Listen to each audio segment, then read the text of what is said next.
YouTube? Welcome back to another review. Today's review is going to be on the SH Figuarts Ultraman Trigger Dark.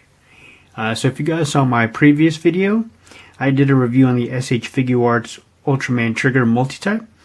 And so this is going to be his counterpart from Ultraman Trigger. So as you guys can see right here, he looks really nice. He has a nice, gray color scheme across the figure itself. I really like it. Now I do want to let you know that the reason why I did get this figure is because of Trigger as well. I was able to get this figure loose from a seller on eBay, so I got it for a great deal. And so let's just go over the accessories it comes with, and then we'll go into the articulation and all of that. So starting out with the accessories, he does come with a bunch of hands. So you guys can see right here. I hope you guys can. This is going to be a set of hands. These are some open, kind of relaxed hands right here. He also does come with two sets of chopping hands right here. If you wanted to do, the finisher. And he does come with two sets of fisted hands. So this is one of the fisted hands right there. I have one of those on there. He also does come with an additional, this hand might be a little bit difficult to see, but he does have a left trigger hand and then a right trigger hand as well. And then last but not least, he also does come with a left kind of open, this is more like a relaxed martial arts hand right here. And then he also additionally does come with two hands that are meant for Trigger. So these are the two sets of open kind of trigger figure hands right here. And then he also does come with an additional set of, again, karate chop hands too. Again, these are meant to be for both like the finisher as well for just karate, and well, I shouldn't say karate, but martial arts, things like that. And then in addition to the blue colored timer, he also does have a red one right there, which looks really nice. And then last but not least, the thing that really drew me to this figure is he also does come with these circle arms right here. This looks really nice. This is meant to be for Trigger as well, which is why we get the additional kind of holding hands for Trigger. So taking a look into the figure, as you guys can see, he has a really nice look to him. The thing that probably stands out the most to me is going to be the eyes. The eyes just really pop. And then I love the color scheme too, like the way that the color looks. It's just super vibrant, and it definitely pops really, really nicely. It is definitely accurate from the show. And if you guys are familiar with Ultraman Trigger, a lot of people will see that Ignis was probably the best character out of all. And I do have to agree, he was definitely the most interesting character, given his backstory. That was definitely a nice touch. But let's get into the articulation itself. So one thing that I will say about the articulation is that due to all these armor plating and different things like that, this is where the figure kind of is a little bit lacking. He's definitely limited in the articulation, so that's something to definitely keep in mind if you guys are looking to get this figure. But like I said, I'll go over it. So he does have a little bit of range up and down, and his head does shift back and forth. For the shoulders, because of the shoulder pads, it does limit the articulation. As opposed to Trigger, he has a little bit more, but he does have a nice joint. So it's meant to simulate like a butterfly joint. So he has really good articulation going forward. He can pretty much like shrug his arm forwards, which is really nice. And then similar to Trigger, the whole entire arm functions as a bicep swivel.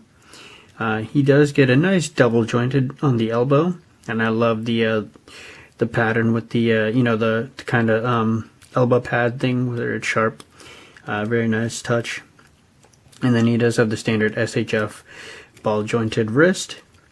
Now for the torso, this is one thing that he definitely is hindered in the upper chest articulation because of these armor plating and the way it's sculpted. So he can barely get forward, but he can get a little bit back.